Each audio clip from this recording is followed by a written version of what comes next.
ተሳክቶላቸው ብዙ ነገር እያየን ነው። እነዚህ ልጆችን ማበረታታት ሲገባ ዛሬ በራሳቸው መንገድ ሰዎች እንኳን በእነሱ ላይ ሰርቶ ሲቀየሩ ሲለወጡ ቻናላቸው እንኳን ሲያሳድጉ አንድ ቀን ስትራይክ ልኮ ቻናል አዘጋባቸዋለሁ ብሎ አያውቁ። በእኛ ላይ አትስሩ ብሎ አያውቁ። ስሩ፣ ተቀየሩ፣ እናንተን የሚጠቅማችሁ ከሆነ ስሩ ነው የሚሉት እነዚህ ልጆች ማለት ነው። ምንድነው ጥፋታቸው? ምን ጋር ነው ችግሩ? እነሱን የሚተቹ ሰዎች ከነሱ ምን ፈልገው ነው? እነዚህ ልጆች ለሌላው አልፎ የሚተርፉ ሰዎች እንጂ የማንም እርዳታ የሚፈልጉ ሰዎች አይደሉም። ሌላኛው ደግሞ አንዳንድ ሰዎች የምናገሩት ነገር አያውቁም። ለምን እንደሆነ ታውቃለህ? ማንም ሰው ከሀገሩ ሲወጣ ራስን እጠቅማለሁ፣ ቤተሰብን እቀይራለሁ፣ እለወጣለሁ ብሎ ይወጣል። ሰርቶ ያገኛል። ከሚያገኘው ነገር ደግሞ የሚያስደስተውን ነገር ለሚወደውና ለሚያከብረው ሰው የሚችለውን ያደርጋል። ያ ደግሞ በራሱ ፍላጎት የሚያደርግ እንጂ ተገዶ አይደለም።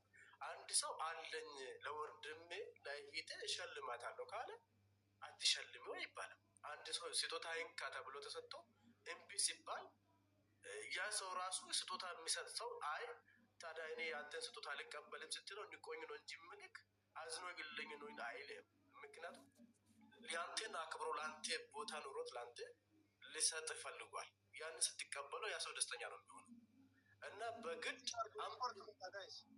እስካልተባለ ድረስ እነዚህ ሰዎች ጥፋታቸው ምንድነው የሚለው ኮምፕሊንክ እያደረጋችሁ ቤተሰብ ሼር አድርጉ፣ ታፕ አድርጉ። ስለዚህ ወንድሜ ማሚ ሐሳብክ በጣም አሪፍ ነው። በጣም እናመሰግናለን። ሌላኛው ደግሞ ያው ዛሬም ነገ አብርሽና ሩታ ወደፊት ይላሉ። ከዚህም የበለጠ ጥሩ ደረጃ ደርሰን እናያቸዋለን። የሚቃጠለው ይቃጠላል። እነሱ ግን ነገሮችን የሚቃጠለውን እያቀጣጠሉ ወደፊት ይሄዳሉ። ድልድይ አድርጎ ይሻገሩታል እንጂ ወደኋላ ብሎ ለማንም የሚንበረከኩ ሰዎች አይደሉም። እኔ ደግሞ አንድ ነገር ልጨምርበት ማለት ነው። ወይ ደግሞ አንድ ነገር የትኛው ዩቲዩበር ነው እስቲ ትንሹን ልጅ አንስቶ ዩቲዩብ መስራት ፈልጎ የትኛው ዩቲዩበር ነው የሚያስተምረው? አብርሽ ያስተምራል። ጠይቀው ከፈለክ ማንም አንቺም ጠይቀው አብርሽን። አብርሽ ዩቲዩብ መስራት ፈልጌ ነበር እንዴት ነው የምሰራው ብለሽ ጠይቂ፣ ይነግርሻል። ተናንሶ ራሱን እንደ ዩቲዩበር ዝቅ አድርጎ አይቶ ያሰራሻል ወይም ያሰራቸው ይነግራቸዋል። በምን አይነት መንገድ መስራት እንዳለባችሁ አይደል? የትኛው ዩቲዩበር ነው ሰው ሲረዳ ያየኸው ወይም ያየሽው? እና አሁንም እኔ የምናገረው ነገር ሰው ሲመጣ አከሌን አትሳደቡ ማሚ።